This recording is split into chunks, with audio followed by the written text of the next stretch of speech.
What I think Anish overlooked is that white does not need to take the bishop yet.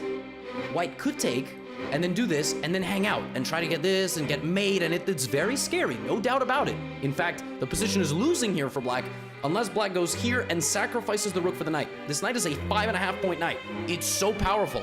And rook h1 is simply unstoppable here. That's probably what Anish thought was going to happen. But Mamedyarov plays rook h1. The joker card of the attack has been revealed. The h-pawn was never going to take the bishop. The h-pawn needed a boost. White threatens mate in 2. h7, knight g6. The king is smothered to death in the corner of the board with a full army of pieces around. That is 25 points of material rendered useless. Oh my goodness. Rook h1 and h7 is on the way.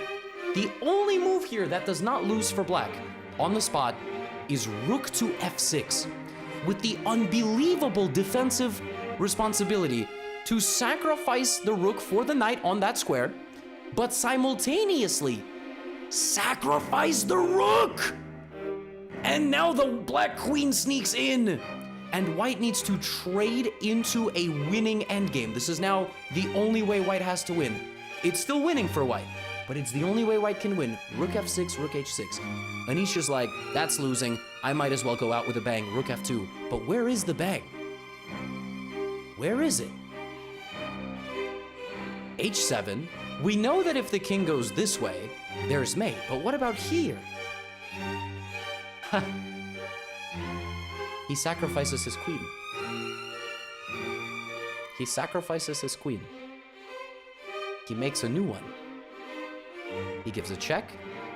The black king must now step away from the rook, otherwise he will be forcefully removed. The rook is now gone. White is now up 1 point of material, and after one more check, and a very simple retreat back, attacking the rook with the bishop hanging, the white rook ready to infiltrate at a moment's notice, Anish Giri resigned this game.